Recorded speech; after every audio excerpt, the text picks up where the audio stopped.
After 30 years riding with the Hells Angels, Jack Steele Morrison thought he'd seen everything life could throw at him. Wrong turns, broken bones, and broken promises were just part of the territory. But at 62, getting fired from the only brotherhood he'd ever known hit harder than any crash he'd survived on the highway. Now he's got nothing but his Harley, a dwindling bank account, and nowhere to call home. The open road that once promised freedom now feels like a dead end, stretching toward nowhere. When his bike breaks down in rural Tennessee, Jack spots something that catches his eye. A forgotten farmhouse, windows boarded up, roof caving in, surrounded by weeds and regret. What he doesn't know is that fixing this broken house will change everything, including himself. But will the small town accept a former outlaw trying to rebuild his life? Before we jump back in, tell us where you're tuning in from. And if this story touches you, make sure you're subscribed, because tomorrow I've saved something extra special for you. Jack Morrison had been 18 when he first threw his leg over a Harley-Davidson and felt the engine's rumble speak directly to his soul. That was 44 years ago, back when his hair was black instead of silver-streaked, when his hands were smooth instead of scarred from countless bar fights and road accidents. The Hells Angels had found him in a dive bar in Oakland, nursing a beer and a black eye from his latest run-in with authority. They offered him something he'd never had before, a family that wouldn't abandon him, a brotherhood that demanded nothing except loyalty and the willingness to ride into hell for your brothers. He'd given them 30 years of his life. 30 years of wearing the colors with pride, of defending the patch with his fists, and sometimes more. He'd run drugs across state lines, collected debts from men who thought they could hide from the Angels, and done things that would have sent him to prison for life if the law had ever caught up with him. But times changed. The younger members wanted flash over substance, social media presence over old-school respect. They talked about branding and market presence, like the Angels were some kind of corporation. Instead of an outlaw motorcycle club built on blood and brotherhood, the final straw came during a chapter meeting in Riverside. Jack had questioned a decision to partner with some tech entrepreneur who wanted to use the Angel brand for an energy drink. The kid couldn't have been more than 25, talking about synergy and demographic targeting, while wearing designer jeans that probably cost more than Jack's monthly rent. Maybe it's time for the old guard to step aside, the chapter president had said, not quite meeting Jack's eyes. Let the new generation take the club where it needs to go. The termination letter arrived 3 days later. Formal, typed on club letterhead, like he was being laid off from some office job. 30 years of brotherhood reduced to 2 paragraphs, and a demand to surrender his colors immediately. Jack had stared at that letter for hours, sitting in his 1-bedroom apartment above a tattoo parlor in San Bernardino. The walls were covered with photographs from the road, him and his brothers at rallies in Sturgis, group shots outside dive bars, from Bakersfield to Barstow, faces of men who'd been closer than family until corporate thinking infected the club like a virus. He'd packed everything he owned into a single duffel bag and strapped it to the back of his bike. The 1987 Harley Softail was the only thing he truly owned, bought with his own money and maintained with his own hands. The club couldn't take that away from him. For 3 weeks, he'd ridden east with no destination in mind. He avoided the usual biker haunts, staying away from places where he might run into Angels or their rivals. The open road that had once been his sanctuary now felt like exile, each mile taking him further from the only identity he'd ever known. The bike started acting up somewhere outside Memphis. The engine coughed and sputtered, losing power on hills that it should have climbed without effort. Jack pulled into a gas station and spent an hour with his head under the hood. But the problem was deeper than anything he could fix with the basic tools in his kit. He limped the Harley through small towns with names like Whiteville and Bolivar, looking for a motorcycle shop that might have the parts he needed. The countryside rolled past in shades of green and gold. farm fields stretching to horizons that seemed impossibly distant after years of urban riding. That's when he saw the farmhouse. It sat about 200 yards off the main road, connected by a dirt driveway that looked like it hadn't seen traffic in years. The house itself was a study in neglect. White paint peeling from wooden siding, front porch sagging under the weight of a roof that had lost more shingles than it kept. Tall grass and weeds had reclaimed what might once have been a well-tended yard. Something about the place spoke to him. Maybe it was the way the afternoon sun hit the broken windows, or the stubborn oak tree that continued to shade the front yard despite everything falling apart around it. The house looked like he felt, beaten down but not quite broken, forgotten but still standing. His bike died completely just as he turned into the driveway. Jack pushed the Harley up the overgrown driveway, gravel crunching under the wheels and his worn boots. The bike felt heavier than usual, dead weight without the engine's vibration to give it life. Sweat beaded on his forehead despite the cool October air. The front porch groaned under his weight as he climbed the steps. A rusty screen door hung askew on broken hinges, and the main door stood slightly ajar. Jack hesitated before pushing it open, old habits making him cautious about entering someone else's territory uninvited. The smell hit him first. Dust, mildew, and something else he couldn't quite identify.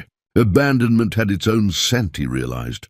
The front room was dim, afternoon light filtering through boards nailed over the windows. Furniture sat covered in white sheets, like ghosts of a former life.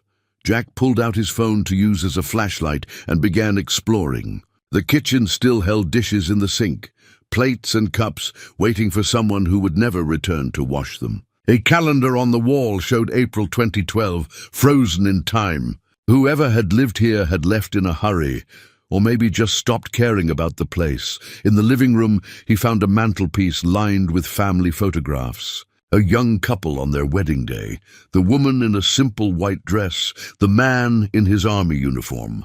Children at various ages playing in what must have been this same yard when it was green and well-tended. An older version of the same couple, standing proudly beside a vegetable garden. Jack studied their faces in the dim light. They looked happy, grounded in a way he'd never been. This had been a home, not just a house. People had built a life here, raised children, celebrated birthdays and anniversaries. Now it was dying by inches, reclaimed by time and neglect. He found the deed in a kitchen drawer, folded inside an old phone book.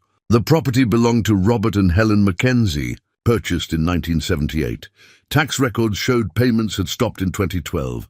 A sticky note in faded blue ink was attached to the deed, for Tommy, when you're ready to come home. Loved Grandpa Rob. The upstairs held 3 bedrooms, one clearly a child's room, with model airplanes hanging from the ceiling and a train set gathering dust on a plywood table. The master bedroom felt sacred somehow, personal items still arranged on the dresser as if their owners might return at any moment.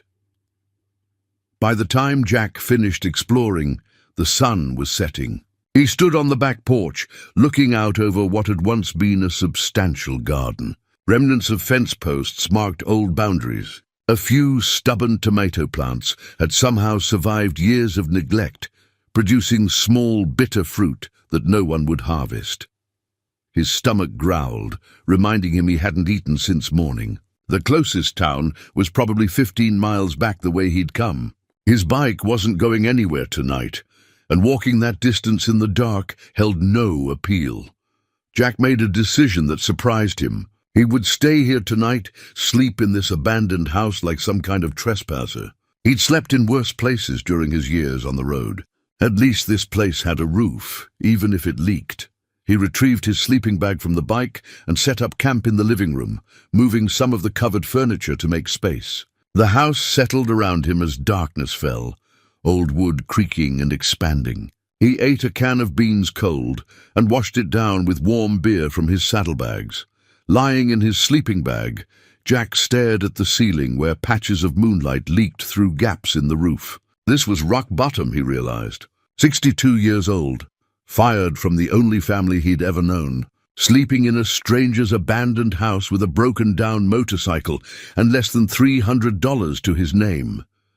But something about the place felt right, in a way he couldn't explain. Maybe it was the silence after years of engine noise and bar fights. Maybe it was the sense that this house had held real love, real family.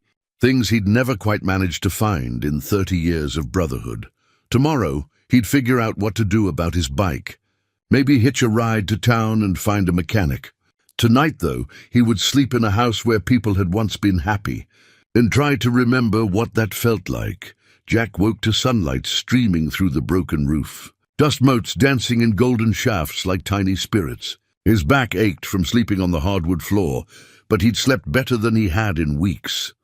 The house was quiet, except for the sound of birds outside and the distant hum of traffic from the main road.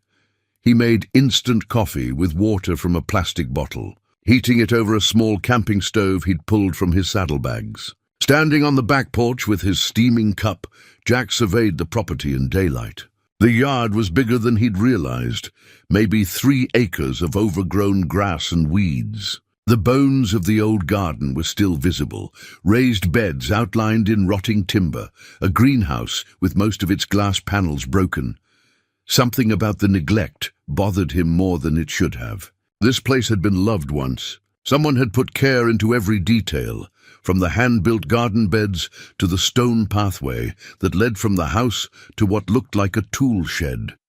In the shed, Jack found treasure, a collection of hand tools that had been properly stored and oiled before abandonment. Hammers, saws, chisels, and levels, all bearing the patina of regular use. A workbench ran along one wall, scarred by decades of projects. Someone had been handy here, had taken pride in building and fixing things.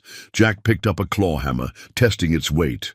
The handle was worn smooth by countless hands, shaped by years of honest work. He hadn't done construction since his early 20s, before the angels found him. But muscle memory was a strange thing.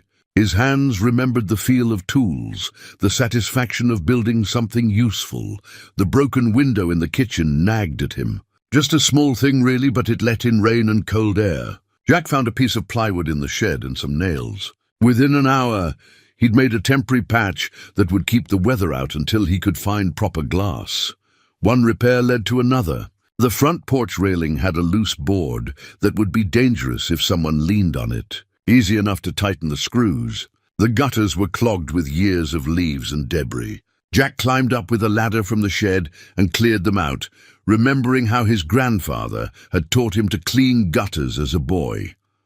By mid-afternoon, he'd made a list of everything that needed fixing. It was a long list. The roof needed new shingles. Several windows were broken or had frames that were rotting. The front steps were pulling away from the foundation. The plumbing probably didn't work, and he hadn't even looked at the electrical system. His stomach reminded him he needed food, and his bike still needed attention. Jack walked the 2 miles to the main road and caught a ride with a farmer driving an old pickup truck.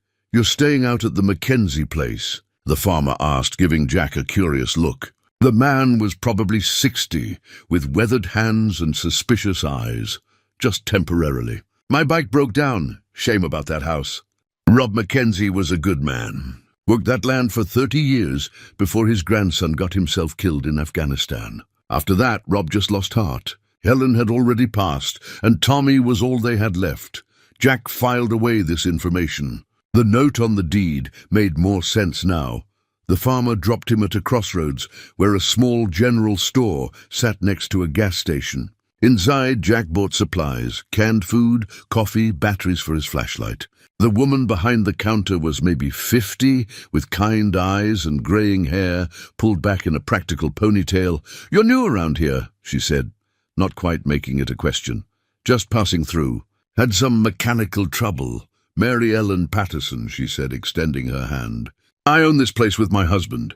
Anything you need, we can probably order it, if we don't have it in stock." Jack shook her hand, noting the firm grip and the calluses that spoke of hard work.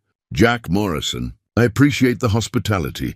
You staying somewhere in town?" Jack hesitated. Something about Mary Ellen made him want to be honest. "Actually, I'm camping out at the old Mackenzie place. My motorcycle died in their driveway." Mary Ellen's expression softened. "That poor house. It's been sitting empty for 3 years now. Rob would be heartbroken to see how it's deteriorated. Did you know the family well? Rob and Helen were like family to everyone in this valley. When their grandson died, it broke something in Rob. He held on for about a year after that, then just packed up one day and moved to assisted living in Nashville. Said he couldn't bear to stay where everything reminded him of Tommy.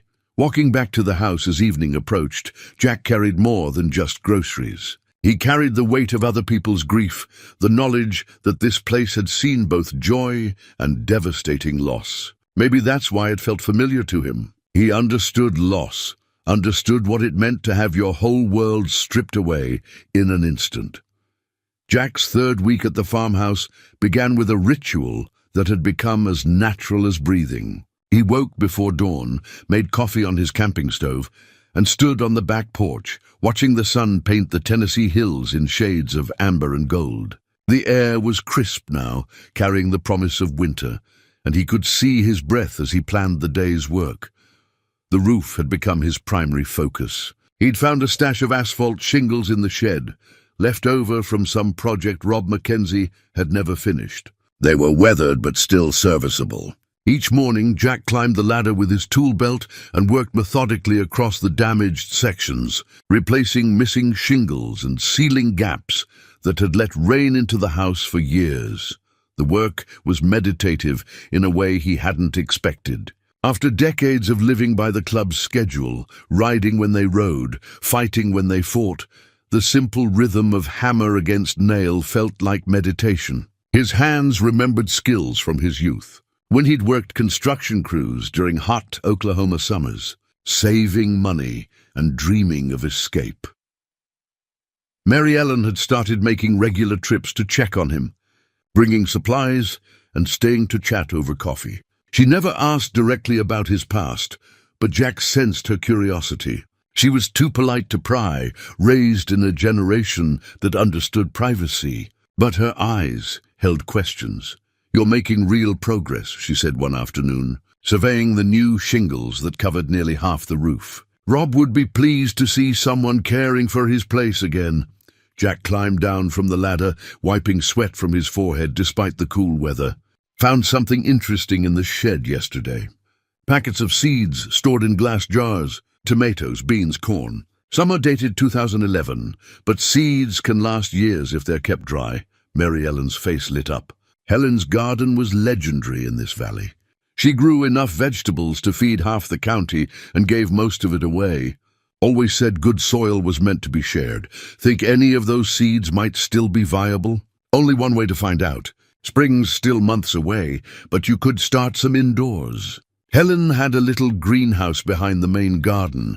Jack had noticed the greenhouse, its frame intact, but most of the glass panels broken or missing. Another project for the ever-growing list. But the idea of planting something, of coaxing life from Helen's old seeds, appealed to him in ways he couldn't fully explain. That evening, he was replacing a broken board on the front steps when he noticed he wasn't alone. A teenager sat on a bicycle at the end of the driveway watching him work. The kid was maybe 16, thin and nervous-looking, with dark hair that needed cutting. Jack pretended not to notice for a while, continuing his work with the measured movements of someone who wasn't in a hurry. Finally, he looked up and nodded. Evening. The kid startled, as if he'd been caught doing something wrong.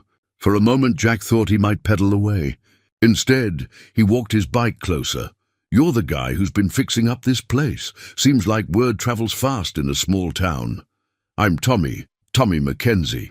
Jack set down his hammer, understanding flooding through him. This was the boy mentioned in the note on the deed, Rob's grandson. But the timeline didn't make sense. The farmer had said Tommy died in Afghanistan. Reading his confusion, the boy clarified, "I'm the other Tommy, Tommy Jr. My dad was the one who died over there. This was my great-grandfather's place." Jack studied the boy's face, seeing resemblances to the family photos inside the house. The same stubborn chin, the same intelligent eyes. But where the earlier generations had looked confident and grounded, this Tommy seemed lost, adrift in ways Jack recognized. "I heard about your father." "I'm sorry for your loss," Tommy shrugged, with the false casualness of someone who'd learned to deflect sympathy. "It was a long time ago. I was just a kid. How old are you now? 16. Dad died when I was 13. Mum moved us to town after that, said the farm was too far from everything. Jack picked up his hammer again, driving another nail with precise strikes. Your great-grandfather left quite a place here.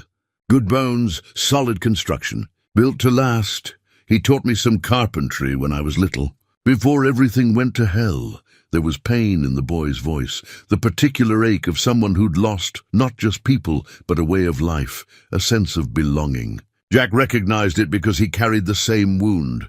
You're welcome to stay and watch if you want. Might even put you to work if you're not careful. For the first time, Tommy smiled. It transformed his entire face, revealing the confident Mackenzie genetics beneath the uncertainty. I've got time. Tommy became a regular presence at the farmhouse, showing up after school with his bicycle and staying until dark. The boy had good hands for the work, patient and careful in ways that reminded Jack of master craftsmen. He'd known, together, they tackled projects that would have taken Jack twice as long working alone. It was Tommy who found the newspaper clipping. They were cleaning out the master bedroom, boxing up personal items that had been left behind when Rob Mackenzie moved to assisted living. Jack had been careful with these things, treating them like artifacts from someone else's life. Photo albums, jewelry boxes, letters tied with ribbon, all the intimate debris of a long marriage. Tommy was going through the nightstand when he froze, his face going pale. "What is it?" Jack asked, looking up from a box of old books. Tommy held up a yellowed newspaper clipping, his hands shaking slightly. "This is from the Nashville paper. July 15th, 2009. Jack took the clipping and read the headline. Local family killed in highway accident. Below it was a photograph of a twisted car wreck and a smaller photo of 3 people. A young man in military fatigues, a woman about 30, and a little girl with pigtails. Staff Sergeant Robert Mackenzie, Jr., 28, was killed along with his wife Jennifer, 30, and daughter Sarah, 6, when their vehicle was struck by a drunk driver on Interstate 40 last Sunday evening. The family was returning from a visit to Mackenzie's grandparents in Wilson County when the accident occurred. Jack read the article twice, pieces of the puzzle clicking into place. This wasn't about Tommy's father dying in Afghanistan. This was something else entirely, something that had torn the Mackenzie family apart years before any deployment. "I don't understand," Jack said quietly. "I thought your father died in the war." Tommy's composure cracked. Tears ran down his cheeks as he stared at the clipping. "He did, but that's my Uncle Bobby, my dad's brother. And Jennifer was my aunt, and Sarah was my cousin. They all died when I was 9. The boy sat heavily on the edge of the bed, the weight of family tragedy settling on his shoulders like a physical burden. Great-Grandpa Rob never got over it. He blamed himself because he'd invited them for Sunday dinner. Said if he hadn't asked them to come, they'd still be alive. After that, he just started giving up on everything. The farm, the house, even himself. Jack felt something cold settle in his stomach. "Where does that leave you and your father?" Dad couldn't handle being here after the accident. Too many memories, too much guilt. He joined the army 6 months later, said he needed to get away from everything that reminded him of what we'd lost. He was supposed to come back after his first deployment, but he kept re-enlisting. Then Afghanistan happened.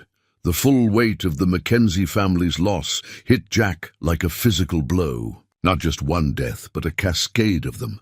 3 family members killed in an instant. A father so destroyed by grief that he abandoned his own son. A young man who died half a world away while running from ghosts he couldn't escape.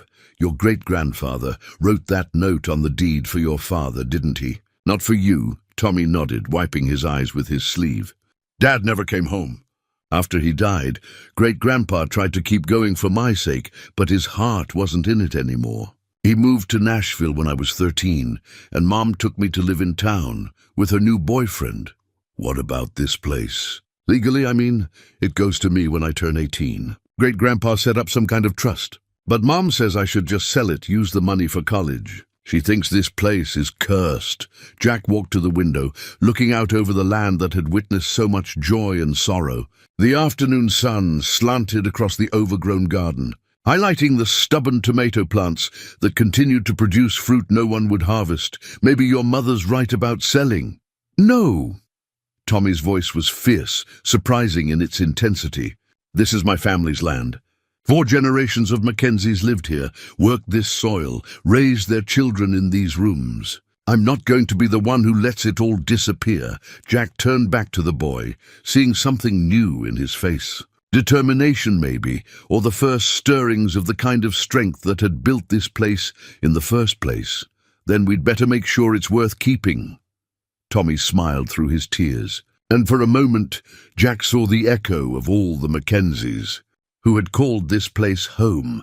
The Wilson County Commission meeting was held in a stuffy room above the courthouse that smelled of old coffee and decades of political maneuvering. Folding chairs arranged in neat rows faced a long table where 5 commissioners sat like judges, their faces ranging from bored to hostile. Jack had never been comfortable in rooms like this. Throughout his years with the Angels, he'd learned to navigate bars, back alleys, and highway truck stops, but bureaucracy was foreign territory. He wore his cleanest jeans and a button-down shirt Tommy had helped him pick out, feeling like he was wearing a costume. The room was more crowded than he'd expected. Dorothy Clemens sat in the front row with Pastor Williams, a soft-spoken man in his 50s who'd spent the past week helping Jack research the historical significance of the Mackenzie property. Mary Ellen was there with her husband, along with a dozen other faces Jack recognized from around town. Commissioner Bradley, a heavy-set man with the demeanor of someone used to getting his way, called the meeting to order with little ceremony. First item on the agenda is the petition regarding the Mackenzie property condemnation. Mr. He consulted his papers with obvious irritation. Mr. Morrison, you have 5 minutes to present your case. Jack stood, his mouth dry despite the coffee he'd consumed that morning. He'd practiced this speech with Tommy and Pastor Williams, but facing the commissioners felt like standing before a hostile jury. Thank you. My name is Jack Morrison, and for the past 2 months, I've been living at and restoring the Mackenzie farmhouse on Old County Road. 12. I'm here to request that you reconsider the condemnation. Order, Commissioner Bradley interrupted. Before Jack could continue, Mr. Morrison, are you the legal owner of this property? No, sir, but I'm speaking on behalf of Tommy Mackenzie, the heir to the property, who's a minor. Where is young Mr. Mackenzie? He's here, Jack gestured to Tommy, who stood nervously beside Mary Ellen. But I thought it would be appropriate for an adult to present the formal petition, Commissioner. Bradley's expression suggested he found nothing appropriate about the situation. And what exactly is your relationship to this family, Mr. Morrison? Jack felt the weight of the room's attention.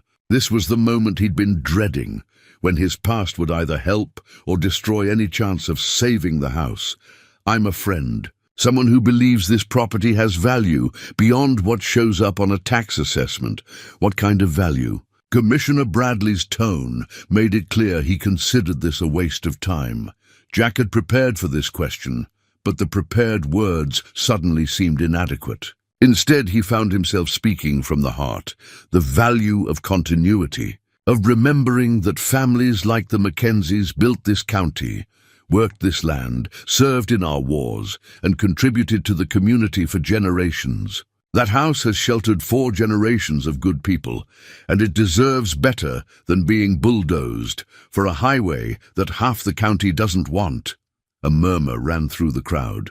Commissioner Bradley banged his gavel once. Mr. Morrison, this commission deals in legal and financial realities, not sentimentality. The property taxes are in arrears, the structure has been condemned as unsafe, and the highway expansion has been approved by the state. Unless you can produce the $15,000 in back taxes, this discussion is academic. Jack felt his prepared speech crumbling. He looked back at Tommy, seeing the boy's face fall as the harsh reality of bureaucracy crushed their hopes. That's when Mary Ellen stood up. Commissioner Bradley, I'd like to address the commission. Ma'am, this isn't a public forum. Mr. Morrison has the floor. Actually, Pastor Williams said, rising beside her. "I believe Mrs. Patterson has every right to speak as a concerned citizen about county business." Mary Ellen didn't wait for permission. "My family has lived in this county for 4 generations. My great-grandfather homesteaded here in 1889. I've watched this community grow and change, mostly for the better. But I've also watched us lose things that matter." She paused, looking directly at Commissioner Bradley. "When we tear down the Mackenzie house, we're not just removing a building. We're erasing a piece of our history. And for what? A highway that will bring noise and pollution and turn our rural roads into shortcuts for truck traffic." Other voices joined hers. Dorothy Clemens spoke about the historical significance of the property. Pastor Williams presented research showing the house qualified for the National Register of Historic Places. A farmer named Henderson complained about the highway's impact on agricultural operations. Commissioner Bradley tried to maintain order, but the room had found its voice. Person after person stood to defend not just the house, but the idea that some things were worth preserving even when preservation was inconvenient. Finally, Tommy himself stood up. His voice was quiet but clear in the suddenly silent room. "My great-grandfather loved this land. My father died defending this country. My family gave everything they had to this community. And now you want to erase the last piece of them for a road nobody asked for." He looked around the room, making eye contact with each commissioner. "Jack Morrison has done more for my family's property in 2 months than anyone else has. Done in 3 years. Maybe it's time this county started taking care of people who take care of us." 1 year later, Jack stood on the same back porch where he'd first watched the sunrise over the Tennessee hills, but everything had changed. The coffee in his hands was brewed in a proper kitchen with running water and electricity. The roof over his head was solid, sealed against the weather with new shingles and careful craftsmanship. The garden beyond the porch showed the first green shoots of spring vegetables, planted from seeds that had waited years for someone to give them purpose.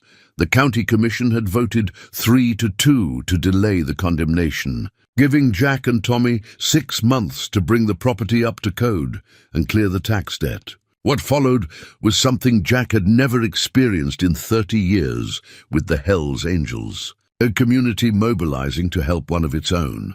Mary Ellen organized a fundraising drive that raised $8,000 in 3 weeks. Pastor Williams connected them with a historical preservation grant that covered another $4,000. Local contractors donated labor and materials. Even Commissioner Bradley, faced with overwhelming community pressure, had quietly arranged for the county to waive penalty fees.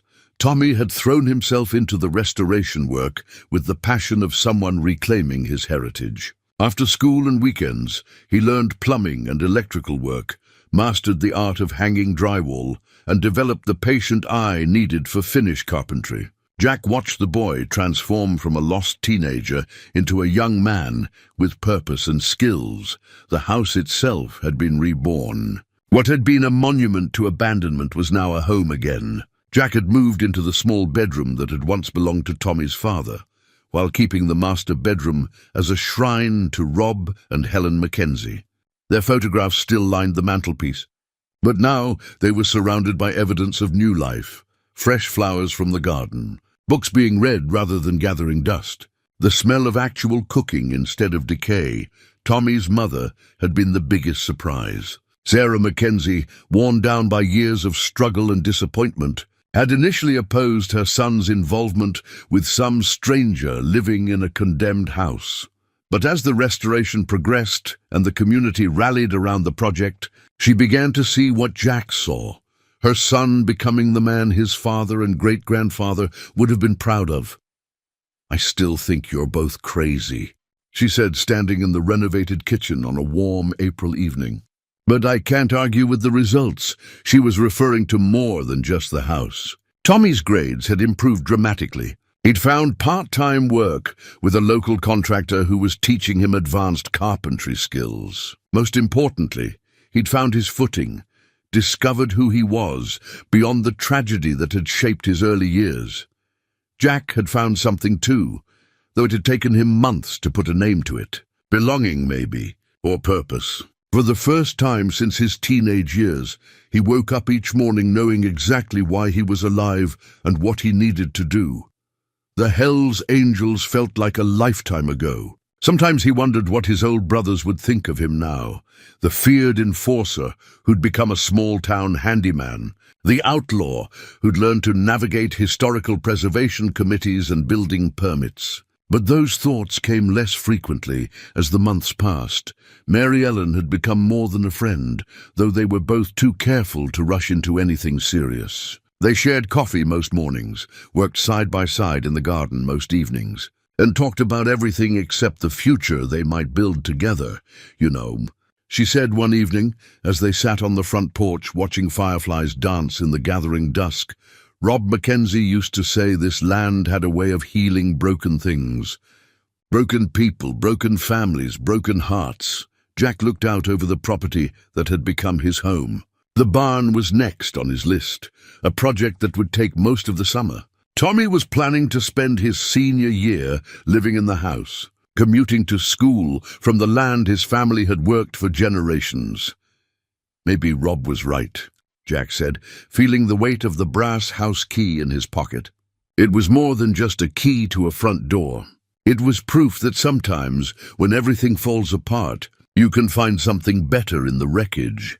The cicadas began their evening song, and Jack Morrison, former Hells Angel and current caretaker of the Mackenzie legacy, settled back in his chair to listen to the sound of home. 5 years had passed since Jack Morrison first pushed his broken Harley up the gravel driveway of the Mackenzie farmhouse. The motorcycle now sat in the restored barn, polished and maintained, but rarely ridden. Jack preferred his pickup truck these days, a practical vehicle better suited for hauling lumber and garden supplies than making statements about freedom and rebellion. Tommy was 21 now, a junior at Middle Tennessee State University studying agricultural engineering.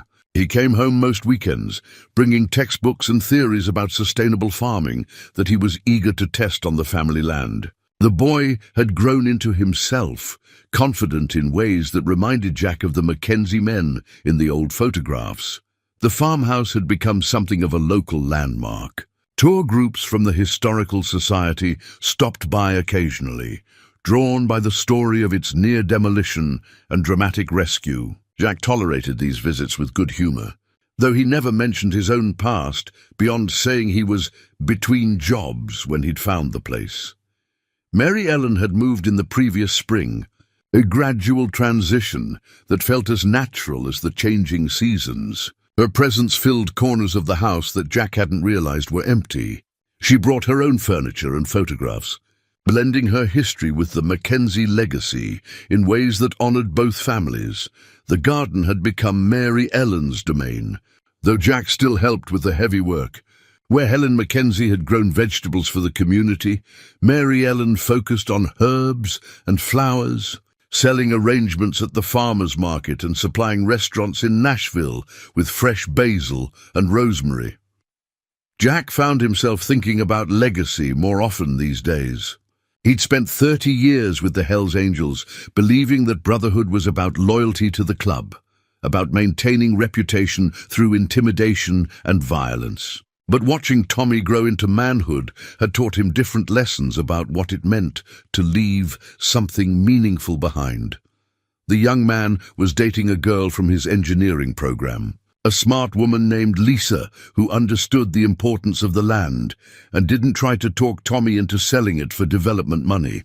Jack suspected there would be a wedding within a year or two, and the prospect of children running through these rooms again filled him with quiet satisfaction. On quiet evenings, Jack sometimes walked through the house and marveled at the transformation. The kitchen, where he'd first made instant coffee on a camping stove, now featured modern appliances and a farmhouse table where the family gathered for Sunday dinners. The living room, that had been filled with sheet-covered furniture, was now warm and lived in, with books on the shelves and photographs on the mantel that included Jack and Mary Ellen, alongside the Mackenzie family portraits. The bedroom that had been his refuge for the first year was now a guest room, painted and furnished for Tommy's visits home from college.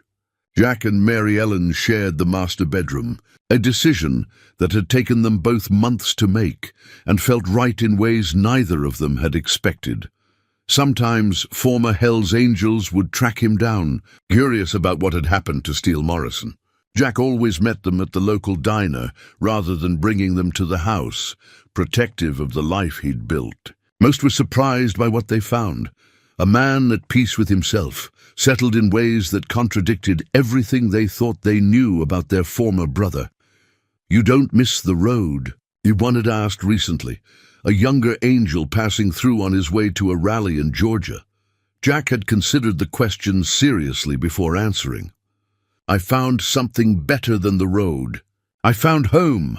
The concept was foreign to most of his former brothers, men who equated movement with freedom and settling down with surrender. But Jack had learned the difference between running toward something and running away from everything. For the first time in his adult life, he was building rather than destroying, creating rather than consuming. As autumn painted the Tennessee hills in shades of gold and crimson, Jack Morrison stood on his front porch with a cup of coffee and watched the sunrise paint the sky. Mary Ellen was still sleeping upstairs. Tommy would be home Friday evening with laundry and stories from college. The garden was ready for winter. The house was solid against the coming cold. And Jack had work to do on the barn's south wall. It was, he realized, exactly the life he'd never known he wanted. The white tent looked impossibly elegant against the backdrop of the Tennessee hills, its canvas walls billowing gently in the October breeze. Jack stood at the edge of the crowd, adjusting his tie for the third time in 10 minutes. He'd worn suits before, mostly to court appearances and funerals, but never to anything as joyful as Tommy's wedding. Lisa was beautiful in the way that college-educated women often were, confident, articulate, and clearly devoted to the young man she was about to marry. Her family had driven down from Kentucky, city people who'd been politely puzzled by the rural setting until they saw what Tommy and Jack had built together. The farmhouse gleamed in the afternoon sun, every board and shingle a testament to patient craftsmanship. Mary Ellen moved through the crowd with the easy grace of someone who'd organized church socials and community events for decades. She wore a blue dress that brought out her eyes and made Jack remember why he'd fallen in love with her steady competence as much as her kindness. "You clean up pretty well for an old biker," she said, straightening his collar with the familiarity of 5 years together. "Don't get used to it. This monkey suit goes back to the rental place tomorrow." Tommy appeared at Jack's elbow, looking nervous and handsome in his black tuxedo. "Jack, I need to ask you something." "What's that, son?" The word had slipped out naturally, as it had more frequently over the past year. Tommy had never corrected him, and Jack had stopped apologizing for the presumption. "Lisa's father is walking her down the aisle, obviously, but I was wondering if you'd stand with me." "As my best man?" Jack felt something tighten in his chest. "What about your friends from college?" "They're great guys, but they didn't teach me how to use a hammer or show me that work could be something more than just a paycheck." "You're the closest thing to a father I've had since I was 13. The words hung between them, loaded with 5 years of shared labor and gradual trust. Jack had been a lot of things in his 67 years. Enforcer, criminal, drifter, and finally, something approaching a decent man. But he'd never been anyone's father figure. I'd be honored. The ceremony was simple and beautiful. Pastor Williams, now fully gray, but still possessed of a gentle authority, spoke about love as a choice made daily, rather than a feeling that came and went. Jack found himself thinking about Mary Ellen, about the way she'd chosen to build a life with a man whose past she knew only in fragments. Tommy's vows were heartfelt and practical, promising to love Lisa through good harvests and bad, through student loans and mortgage payments, through all the mundane challenges that would test their commitment more thoroughly than any grand romantic gesture. When the pastor pronounced them husband and wife, Jack applauded with the rest of the crowd, but his eyes were on the farmhouse that had made this moment possible. Without the house to restore, Tommy might have remained a lost teenager. Without Tommy's need for guidance, Jack might never have learned that he had something worthwhile to offer another human being. The reception lasted until well after sunset. Jack danced with Mary Ellen to songs he didn't recognize, feeling slightly ridiculous, but grateful for the excuse to hold her close. He shook hands with Lisa's father, a banker from Louisville, who'd been skeptical of his daughter marrying a farm boy until he saw the quality of the life Tommy was offering. Late in the evening, as the younger guests continued to dance and the older ones gathered around tables sharing stories, Tommy found Jack sitting on the front porch steps. "Thank you," Tommy said, settling beside him with 2 bottles of beer. "For what?" "For staying. For teaching me that fixing broken things was possible. For showing me that family doesn't always come from blood." Jack accepted the beer and took a long pull. "You taught me a few things too." "Like what?" "Like the difference between being needed and being wanted. The angels needed me because I was useful, good at solving problems with my fists. But you and Mary Ellen and this community, you wanted me around even after you found out who I used to be." Tommy was quiet for a moment, processing this distinction. "You know what Great-Grandpa Rob used to tell me? He said home wasn't a place. It was people who chose to love you on your worst days." Jack nodded, understanding completely. He'd spent 30 years searching for that kind of belonging in motorcycle clubs and dive bars, never realizing it would find him in a broken-down farmhouse when he'd stopped looking for it entirely. Inside the tent, the band played something slow and sweet. Mary Ellen appeared in the doorway, silhouetted against the warm light. "You two going to sit out here all night, or are you going to come dance with your family?" Jack stood, offering his arm to the woman who'd taught him that it was never too late to choose a different kind of life, the young man pushing. The broken motorcycle up the driveway looked exactly like Jack had 7 years ago. Desperate, weathered, and carrying the particular weight of someone who'd lost everything that mattered. Jack watched from the kitchen window as the stranger struggled with a Harley that had clearly seen better days. Mary Ellen joined him at the window, drying her hands on a dish towel. "Looks familiar." Too familiar. Jack set down his coffee cup and headed for the front door. The stranger was maybe 40, with the lean build and careful eyes of someone who'd learned to watch for trouble. His leather jacket bore no colors, but Jack recognized the stance, the way he held himself apart from the world. This was a man between lives, caught in the dangerous space where old identities had died, but new ones hadn't been born yet. "Engine trouble?" Jack called out as he approached. The man looked up, assessing Jack with the quick evaluation of someone who'd spent years determining whether strangers represented opportunity or threat. "Yeah, started making noise about 20 miles back, then just died. I'm Jack Morrison. This is my place. Sorry, man. I saw the driveway and thought maybe I could get off the main road, figure out what's wrong without blocking traffic." Jack studied the motorcycle, recognizing the symptoms of a blown head gasket. "What's your name?" "Danny. Danny Reeves." "Well, Danny, that bike's not going anywhere today. Probably not this week. You got somewhere to be?" Danny's laugh held no humor. "Not really. Was just riding, seeing where the road took me." Jack nodded, understanding the aimlessness that came with having no destination. "You hungry?" Danny hesitated, clearly suspicious of unexpected kindness. "I don't have much money." "Didn't ask about money. Asked if you were hungry."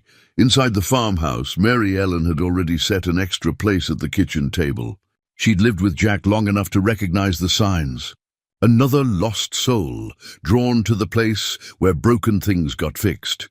Danny ate with the careful manners of someone who'd learned not to take food for granted. He answered Jack's questions with the minimum information necessary, revealing little beyond his name and the fact that he'd been riding east from somewhere in New Mexico. "You former military?" Jack asked, recognizing something in Danny's bearing. "Marines. 2 tours in Afghanistan before everything went to hell stateside." "What kind of hell?" Danny shrugged. "Wife left, took the kids. Lost my job when the plant closed. Spent 6 months drinking myself stupid before I figured out that wasn't solving anything. Jack refilled Danny's coffee cup, remembering his own journey from the angels to this kitchen table. So you decided to ride it off, something like that. Figured maybe if I kept moving, I'd eventually find somewhere that felt right. Mary Ellen spoke for the first time since Danny had entered the house. Sometimes what feels right finds you instead. After lunch, Jack showed Danny to the guest bedroom that had once been his own refuge. You can stay here while we figure out your bike situation. There's a shower down the hall, clean towels in the closet. I can't pay you, didn't ask you to. But if you're going to be here a few days, you might as well make yourself useful. I've got a barn roof that needs attention, and these old bones don't climb ladders like they used to.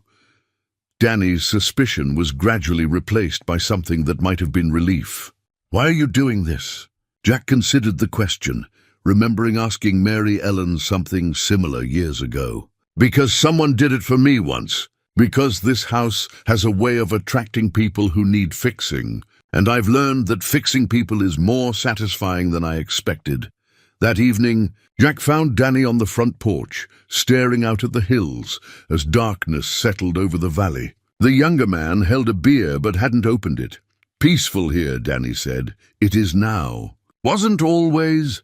Jack settled into the chair beside him. This place was falling apart when I found it. Roof leaking, windows broken, everything overgrown and neglected. What happened to it? Same thing that happens to most places. People stopped caring for it. Lost the people who made it home, and without them, it just started dying. Danny opened his beer and took a careful sip. How'd you bring it back? One board at a time. One window at a time. One day at a time. Turns out fixing things is mostly about showing up consistently and doing the work, even when you don't feel like it. They sat in comfortable silence, watching fireflies begin their evening dance in the grass. Jack thought about Tommy and Lisa, probably settling into their new apartment near the university. About Mary Ellen inside, reading in the living room where he'd once slept on the floor. About all the small decisions and daily acts of care that had transformed this place from ruins into home. The bike's probably fixable, Jack said eventually. Might take a week or two to get parts, but it's not beyond saving. Danny nodded, understanding that they weren't just talking about motorcycles anymore. Danny's story came out in fragments over the following days, revealed through conversations while they worked side by side on the barn roof. Unlike Jack, who had guarded his past like a secret, Danny seemed almost eager to share the weight of his failures with someone who wouldn't judge them. He'd grown. Up in a small town outside Albuquerque, the son of a mechanic who taught him to work with his hands before the military taught him to work with weapons. 2 tours in Afghanistan as a combat engineer, defusing roadside bombs and building forward operating bases in hostile territory. He'd been good at it, the kind of soldier who thrived on dangerous work and clear objectives. Problem with war, Danny said, carefully positioning a new shingle, is that it gives your life structure. Wake up, mission briefing, execute, debrief. Everything has a purpose, even when that purpose is terrible. Jack understood the appeal of structure, having found it first in the Hells Angels and later in the daily rhythm of farmhouse repairs. What happened when you came back? Nothing happened. That was the problem. No missions, no clear objectives, just civilian life stretching out like a highway to nowhere. Danny had married his high school girlfriend 2 weeks after his first deployment, convinced that love and good intentions would be enough to bridge the gap between who he'd been and who the military had made him. Jessica had tried to understand, but understanding required sharing experiences that couldn't be translated into civilian language.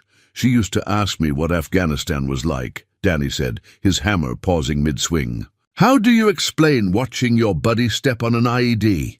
How do you describe the smell of burning diesel and blood? How do you tell someone you love that some part of you misses the clarity of knowing exactly who the enemy was? The marriage had lasted 3 years and produced 2 children before Jessica finally admitted that she was married to a stranger. Danny had tried to change, to become the man she'd thought she was marrying. But the effort of constant translation between his inner and outer worlds had exhausted them both. The divorce was almost a relief, Danny admitted. At least then I could stop pretending to be someone I wasn't.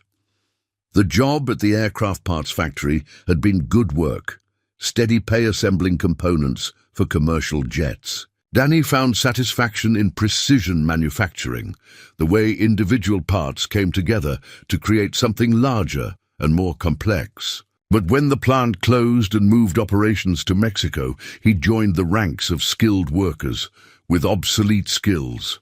6 months of unemployment benefits, then nothing. I started drinking more, sleeping less, picking fights with people who looked at me wrong. One morning I woke up on my bathroom floor with blood on my knuckles and no memory of how it got there. That was when Danny had bought the Harley, a decision that made no financial sense but felt emotionally necessary. If he was going to lose everything anyway, at least he could choose how to lose it. I told myself I was looking for work, following leads in other states. But really, I was just running. Easier to be a drifter than to face the fact that I'd failed at everything that was supposed to matter. Jack listened, without offering advice or empty reassurances. He'd learned that men like Danny didn't need sympathy as much as they needed someone to witness their story without trying to fix it. The work itself was therapeutic, the repetitive motion of hammering shingles, providing a rhythm that allowed difficult truths to emerge. By the end of the week, they'd finished the barn roof and moved on to repairing fence posts in the back pasture. Danny worked with the methodical competence of someone who understood tools and materials. But Jack could see the younger man struggling with larger questions about purpose and direction. What happens when the bike's fixed? Jack asked one afternoon as they reset a gatepost that had been leaning for years. I don't know. Keep riding, I guess. See what's down the road. What if what you're looking for isn't down the road? What if it's something you have to build where you are? Danny paused in his digging, considering the question. I've tried building before. Wife, house, job, all the things you're supposed to want. Didn't work out so well. Maybe you were building the wrong things. Or building them for the wrong reasons. Jack gestured toward the farmhouse, visible through the trees. When I started working on that place, I wasn't trying to build a new life. I was just trying to fix what was broken, one small repair at a time. Somewhere along the way, fixing the house started fixing me. Danny leaned on his shovel, sweat beading on his forehead despite the cool October air. You really think it's that simple? Simple doesn't mean easy. But yeah, I think sometimes the best way to find yourself is to lose yourself in work that matters.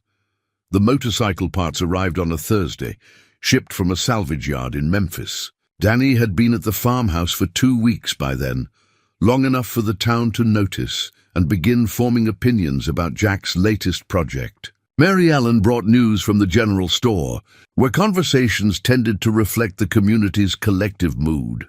Folks are curious about your friend, she said over breakfast, watching Danny through the window as he organized tools in the barn. Dorothy Clemens asked if he was planning to stay permanently. Jack buttered his toast with deliberate care. What did you tell her? That it wasn't my decision to make. But people remember how things went with you, and they're wondering if lightning strikes twice in the same place. The comparison wasn't lost on Jack. 7 years ago, he'd been the mysterious stranger working on the Mackenzie place, subject to the same speculation and cautious acceptance that Danny was experiencing now. The difference was that Jack now understood both sides of the equation. Maybe we should introduce him around properly. Let people meet him instead of just talking about him. Mary Ellen smiled. I was hoping you'd say that. Pastor Williams mentioned that the church is organizing a community work day this Saturday, cleaning up the cemetery before winter, repairing some of the older headstones. Might be a good opportunity for Danny to show what kind of man he is. Jack found Danny in the barn, studying the motorcycle engine with the focused attention of someone who understood mechanical systems. The Harley was partially disassembled, its components arranged on a clean tarp with military precision. How's it looking? Jack asked. Better than I expected. The head gasket's shot, like you thought, but the cylinders are in good shape. Should be running again by this weekend. Jack leaned against the workbench, watching Danny work. The younger man had found his rhythm over the past 2 weeks. falling into the kind of productive routine that Jack remembered from his own early days at the farmhouse. "There's a community work day this Saturday at the Methodist Cemetery. Wondered if you might want to help out before you hit the road again." Danny looked up from the engine, grease on his hands and a question in his eyes. "You think that's a good idea?" "I'm not exactly the church type." Neither was I. "But this town has a way of judging people by their actions more than their history. Might be worth showing them who you are when you're not running from something." Saturday morning dawned crisp and clear, with the kind of autumn light that made even mundane tasks feel significant. The Methodist cemetery sat on a hill overlooking the valley, its weathered headstones telling the story of families who'd lived and died in this small corner of Tennessee for over a century. Danny arrived with Jack and Mary Ellen, carrying a toolbox and wearing clothes appropriate for physical labor. Jack introduced him to Pastor Williams and the dozen other volunteers who'd gathered for the workday, describing him simply as a friend who's been helping with projects around the farm. The work was satisfying in its straightforwardness, clearing weeds from around old graves, resetting headstones that had shifted over time, repairing the low stone wall that bordered the cemetery. Danny gravitated toward the technical challenges, using his engineering background to figure out how to stabilize monuments that had been leaning for decades. Pastor Williams worked beside him for most of the morning, the two men developing an easy conversation about leverage and foundation work.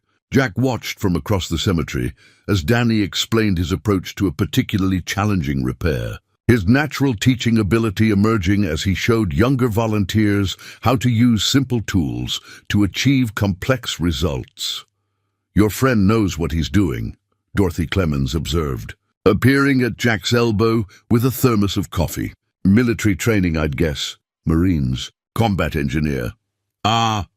Dorothy nodded with the understanding of someone who'd seen other veterans struggle with the transition to civilian life. "He's got good hands for the work. Patient, careful. That's not always common in young men these days." By lunchtime, Danny had become the unofficial supervisor for the monument repairs, coordinating efforts and solving problems with the kind of quiet competence that impressed without overwhelming. Jack recognized the transformation. The lost drifter was disappearing, replaced by someone who understood his own value. Mary Ellen had organized a potluck lunch, with long tables set up under the oak trees that shaded the cemetery. Danny found himself in conversations about everything from soil erosion to military service, answering questions with increasing confidence as the afternoon progressed. "You've done this kind of work before?" asked Jim Henderson, a local farmer whose own military service had ended decades earlier. "Different kind of engineering, but the principles are the same. Build something that lasts, use the right materials, respect the foundation." Jack listened to these exchanges with the satisfaction of someone watching a plan come together. Danny wasn't performing for the community. He was simply being himself, allowing his natural competence and consideration to show through honest work. As the afternoon wound down and volunteers began cleaning up their tools, Pastor Williams approached Danny with a thoughtful expression. "We've got more projects like this around the county. Historic preservation work mostly. Not much pay, but steady work for someone with your skills. If you're interested." Danny's motorcycle roared to life on Sunday evening, its engine running smooth and strong after 3 days of careful rebuilding. He sat astride the Harley in the farmhouse driveway, testing the throttle response and listening to the familiar rumble that had carried him across half the country. Jack stood on the front porch with Mary Ellen, watching the younger man run through his pre-departure checklist. Everything about Danny's posture suggested a rider preparing for the road. Saddlebags secured, tool rolls strapped to the frame, gas tank topped off. But something in his expression looked uncertain. "Sounds good," Jack called over the engine noise. Danny nodded and shut off the motorcycle. The sudden silence felt heavy with unspoken questions. "Pastor Williams wasn't kidding about that preservation work," Danny said, pulling off his helmet. "I stopped by his office this morning. There's a whole list of historical sites around the county that need attention. Old churches, family cemeteries, even a covered bridge that's been condemned. Sounds like steady work. Yeah. Problem is, it's here. And I've been running for so long, I'm not sure I remember how to stay anywhere. Mary Ellen stepped forward, her expression gentle but direct. Running's easier than staying, but it's not necessarily better. Jack can tell you about that. Danny looked between them, clearly wrestling with competing impulses. I appreciate everything you've done for me, both of you. But I don't want to be another charity case, another lost soul you have to fix. Jack understood the pride behind those words, the fear of being seen as weak or dependent. He'd felt the same way during his early weeks at the farmhouse, when accepting help felt like admitting defeat. You think that's what this is about? Charity, isn't it? Jack walked down the porch steps, approaching the motorcycle with the careful respect due to another man's most prized possession. When I first showed up here, I thought Mary Ellen and this community were helping me out of some misguided sense of Christian duty. Took me months to realize they weren't trying to save me. They were trying to save themselves. Danny's forehead wrinkled in confusion. What do you mean? Small towns die when they stop attracting new people, new energy, new ideas. This place was slowly emptying out. Young people leaving for cities, businesses closing, families moving away. When someone like you or me shows up with skills and willingness to work, we're not a burden. We're exactly what a community needs to survive. Mary Ellen joined them beside the motorcycle. The historical preservation work isn't charity, Danny. It's a real job with real pay, funded by state grants and private donations. Pastor Williams has been trying to find qualified people for 2 years. And the skills you learned in the military, Jack added, they translate directly to this kind of work. Foundation repair, structural engineering, project management. You're not starting over from nothing. You're applying what you already know to problems that matter. Danny ran his hand along the motorcycle's fuel tank, a gesture Jack recognized as the physical equivalent of thinking out loud. What if I'm not ready to settle down? What if I mess it up like everything else? Then you get back on that bike and leave, Jack said simply. Nothing's permanent except the choice to quit trying. They stood in comfortable silence for several minutes, each man lost in his own thoughts. The evening light slanted across the valley, painting the farmhouse and surrounding fields in shades of gold that made everything look like a postcard from a life worth living. Finally, Danny spoke. If I stayed, where would I live? I can't impose on your hospitality forever, Mary Ellen smiled. There's a small apartment above the hardware store in town. Mrs. Patterson mentioned it's been empty for 6 months. And she's been looking for the right tenant. And if I wanted to keep the bike? There's a garage behind the apartment, Jack said. Mrs. Patterson's late husband used to work on cars there. Still has a lift and all the tools you'd need for maintenance.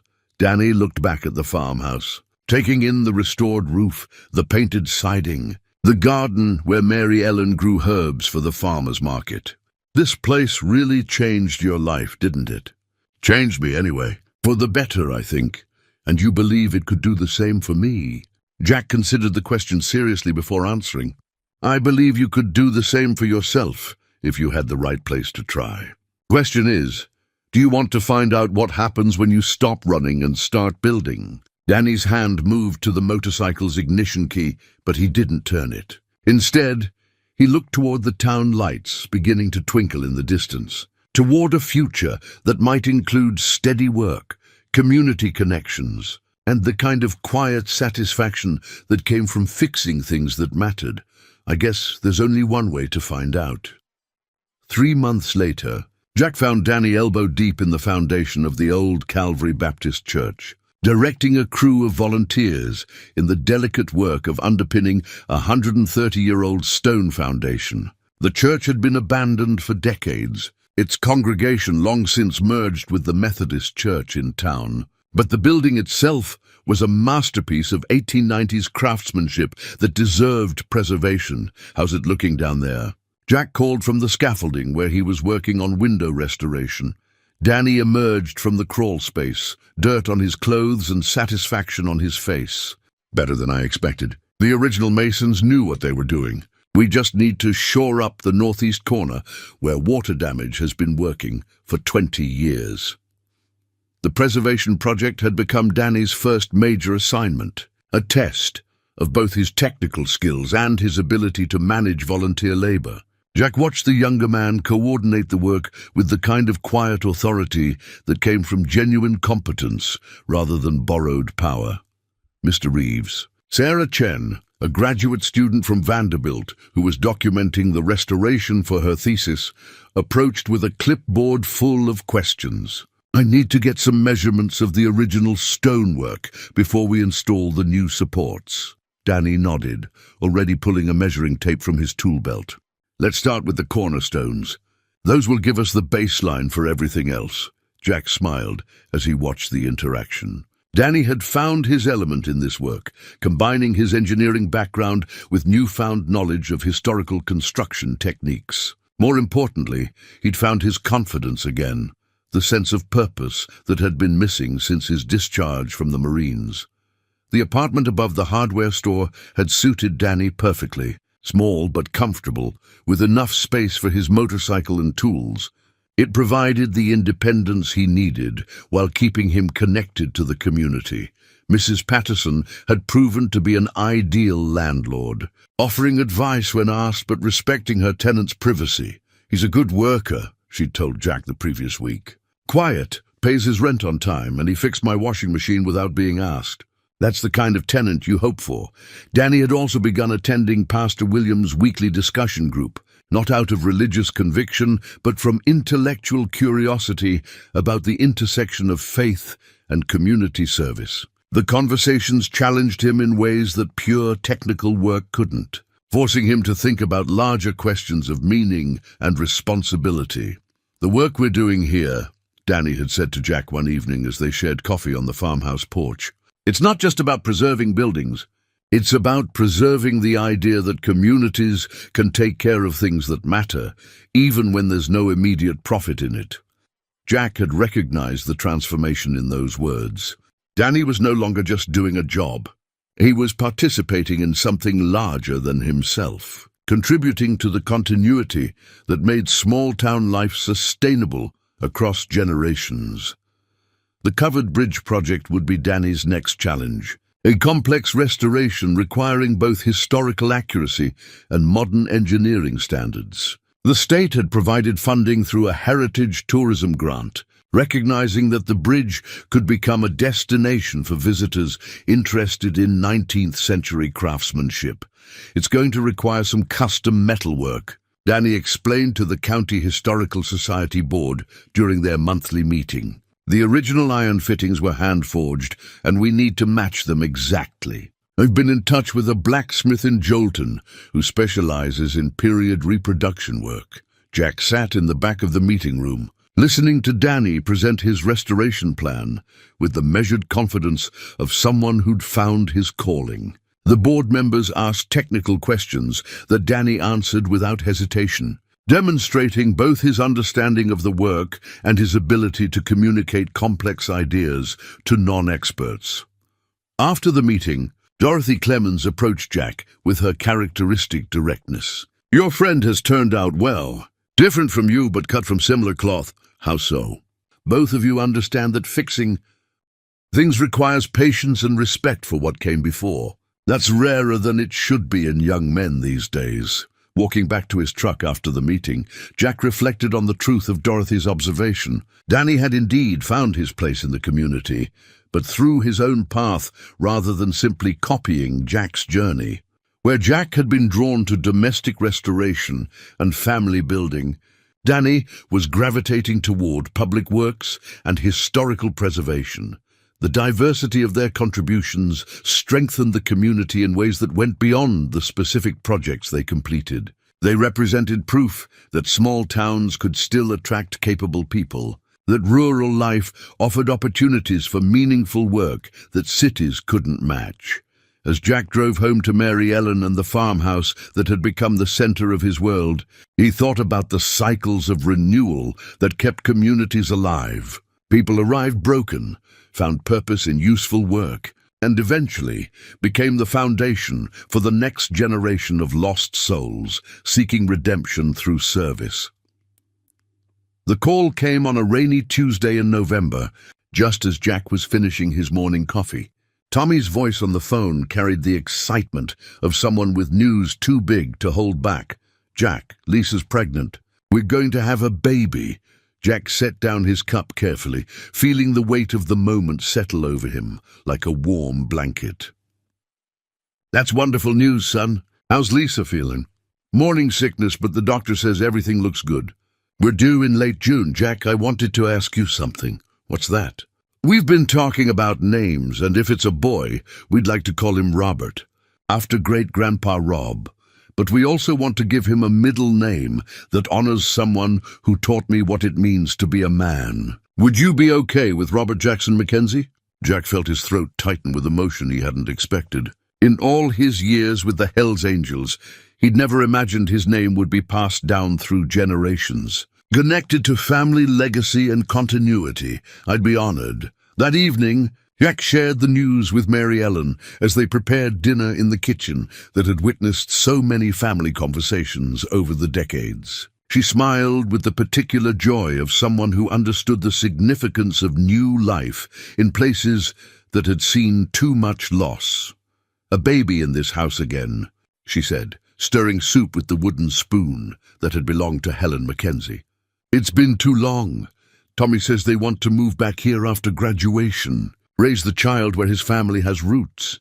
Mary Ellen nodded, already envisioning the changes a young family would bring.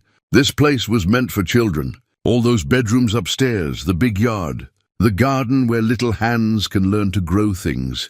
Jack walked to the window overlooking the back pasture, imagining a small child running between the vegetable rows, learning the same lessons about patience and care that had transformed his own life. The continuity felt profound in ways he struggled to articulate. The next morning brought another surprise. Danny appeared at the farmhouse kitchen door, holding a letter and wearing the expression of someone with complicated news. "Remember I told you about my ex-wife Jessica and my kids?" Jack poured coffee for both of them, recognizing the careful way Danny was approaching whatever he needed to say. "She called last night. Her new husband got transferred to Nashville for work. They're moving to Tennessee next month. How do you feel about that?" Danny sat heavily at the kitchen table, unfolding the letter with deliberate care. "Scared, excited, confused. I haven't seen Emma and Jake in almost 2 years. They were 8 and 6 when I left New Mexico. Now Emma's 10 and Jake's 8, and I'm basically a stranger to them. What does Jessica want? She wants to try again. Not with us, but with me being part of their lives. She says the kids ask about me, wonder why their dad doesn't visit or call." Jack understood the complexity of Danny's situation. Military service and divorce had created wounds that couldn't be healed quickly, but proximity offered opportunities that distance made impossible. What would that look like? Jessica suggested I could see them every other weekend, maybe some holidays. She wants to take it slow, make sure I'm stable before we commit to regular visitation. And are you? Stable? Danny considered the question seriously. More than I've been in years. The work with Pastor Williams has been good for me. Having a purpose, being part of something bigger than my own problems. But being a father again, he shook his head. I don't know if I remember how. Nobody remembers how to be a parent, Mary Ellen said, appearing in the kitchen doorway with an armload of laundry. You figure it out as you go, same as everything else worth doing. Jack thought about Tommy, about the gradual way they'd built trust and affection through shared work and consistent presence. Start with what you know. Teach them things. Spend time working on projects together. Kids respond to genuine attention more than grand gestures. Danny folded the letter and slipped it into his shirt pocket. Jessica wants to meet with me next week when they come to look at houses. She says the kids don't have to know yet, not until we figure out if this can work. What do you want it to work toward? I want to be the father I should have been from the beginning.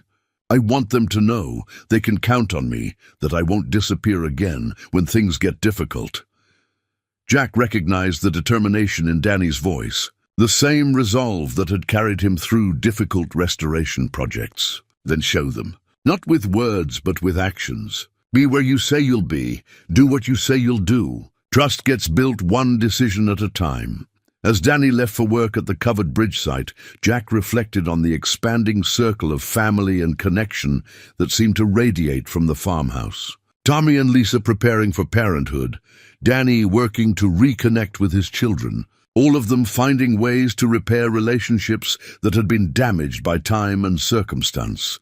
The pattern felt intentional, as if the house itself attracted people who needed to learn about commitment and continuity, then sent them back into the world with the skills to build lasting relationships. The letter arrived on a Wednesday in late spring, bearing the return address of the Tennessee Department of Transportation. Jack opened it with the same careful attention he'd once given to legal documents from the Hells Angels, though this time without the accompanying dread. Notice of highway project cancellation, he read aloud to Mary Ellen as she worked in the herb garden. Due to environmental concerns and community opposition, the Wilson County Highway Expansion Project has been officially terminated. Mary Ellen straightened from her planting, dirt on her hands and satisfaction on her face. So the farmhouse was never really in danger, not from the highway anyway. Turns out sometimes fighting for something is more important than whether you win or lose. The irony wasn't lost on him. 7 years ago, he'd fought to save a house from demolition, rallying a community around the idea that some things were worth preserving. Now the threat that had originally brought them together had simply evaporated, rendered irrelevant by changing priorities and environmental regulations. But the house had been saved long before the highway project was cancelled. Saved by repair work and community investment, by Tommy's commitment to his family legacy, by Jack's decision to stay and build rather than run and destroy. Robert Jackson Mackenzie had arrived 3 weeks early, a healthy baby with his father's determined chin and his mother's intelligent eyes. Jack had held his namesake for the first time in the same kitchen where he'd once made instant coffee on a camping stove, marveling at the weight of new life in his work-roughened hands. "He's going to grow up here," Tommy had said, looking around the restored farmhouse with the satisfaction of someone who'd successfully passed a heritage forward. "Fifth generation of Mackenzies to call this place home." Jack had nodded, understanding that his own role in the family story was both essential and temporary. He'd been the bridge between loss and renewal, the catalyst that allowed the Mackenzie legacy to continue. But the future belonged to Tommy and Lisa and their son, just as it should. Danny's reconciliation with his children had progressed more smoothly than anyone had dared hope. Emma and Jake visited every other weekend, shy at first, but gradually warming to a father who'd learned patience and consistency through restoration work. Jack often saw them at the covered bridge site, where Danny taught them about engineering principles while they helped with simple tasks. "They're good kids," Danny had told Jack the previous weekend. "Smart, resilient, willing to give their old man a second chance he probably doesn't deserve." "None of us deserve second chances," Jack had replied. "That's what makes them grace." The covered bridge project was nearing completion, its 19th century craftsmanship restored to full glory through Danny's careful attention to historical accuracy and structural integrity. The State Tourism Board had already designated it a heritage site, expecting visitors from across the region to come see an example of American engineering from a simpler time. Jack walked across the bridge on his way home from town, running his hand along the restored railings and appreciating the solid feel of old-growth timber beneath his feet. The bridge would outlast all of them, carrying future generations across the same creek that had challenged travelers for over a century. At 74, Jack found himself thinking more about legacy and less about daily concerns. His body reminded him regularly that he wasn't young, though the work had kept him stronger than many men his age. Mary Ellen, at 68, showed similar signs of time's passage. though her spirit remained as vibrant as when he'd first met her in the general store. They talked about marriage occasionally, but somehow the formal ceremony seemed less important than the daily choice to build a life together. They were partners in the deepest sense, sharing work and dreams and the quiet satisfaction of growing old in a place they'd helped preserve. The farmhouse itself had become something of a local landmark, mentioned in tourism brochures as an example of successful historical preservation. Jack tolerated the occasional visitors with good humor, though he always made it clear that this was a home first and a museum never. On quiet evenings, when the last light faded from the Tennessee hills and the house settled into its familiar creaks and sighs, Jack sometimes sat on the front porch and marveled at the journey that had brought him here. From the Hells Angels to this peaceful valley, from a man who solved problems with violence to someone who built solutions with patience and skill, the transformation felt complete but not finished, if such a thing were possible. There would be other lost souls finding their way to this valley, other broken things requiring attention and care. The work of building community, of preserving what mattered while making room for necessary change, was never truly done. It was enough to know he'd played his part, that the boy whose name he shared would grow up in a house restored by love and stubbornness in equal measure.